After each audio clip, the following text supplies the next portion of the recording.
বাংলাদেশের নতুন প্রধানমন্ত্রী হিসেবে বাংলাদেশ জাতীয়তাবাদী দলের চেয়ারম্যান তারেক রহমানের শপথ অনুষ্ঠানে ভারতের প্রধানমন্ত্রী নরেন্দ্র মোদীকে আমন্ত্রণ জানানোর পরিকল্পনা করছে বিএনপি।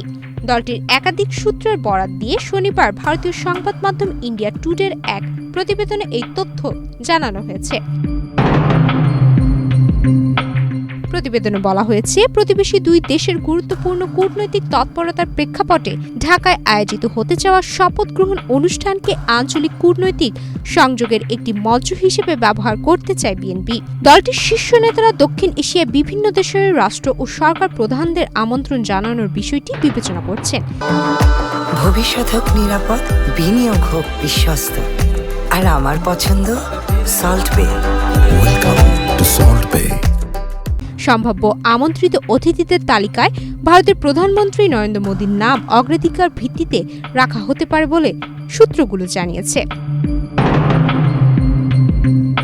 গত 12 ফেব্রুয়ারি অনুষ্ঠিত জাতীয় নির্বাচনে বিএনপির জয়ের পরপরই ভারতের প্রধানমন্ত্রী নরেন্দ্র মোদী টেলিফোনে তারেক রহমানকে অভিনন্দন জানান।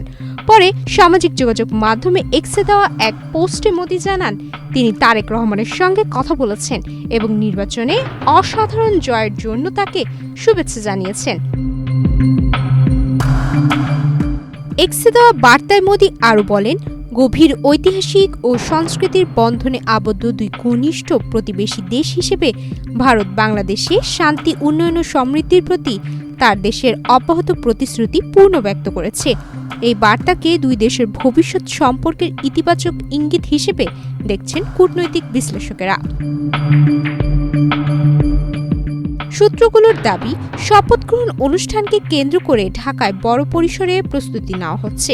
অনুষ্ঠানে আঞ্চলিক নেতাদের উপস্থিতি নিশ্চিত করা গেলে তার নতুন রাজনৈতিক নেতৃত্বের অধীনে বাংলাদেশ ভারত সম্পর্কের একটি গুরুত্বপূর্ণ সূচনা হিসেবে বিবেচিত হতে পারে। ধারণা করা হচ্ছে, চলতি সপ্তাহের শুরুর দিকেই নতুন প্রধানমন্ত্রীর শপথ গ্রহণ অনুষ্ঠান হতে যাচ্ছে।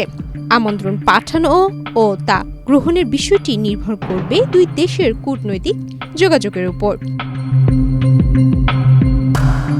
সুমাইয়া মিতু, বাংলাদেশ প্রতিদিন।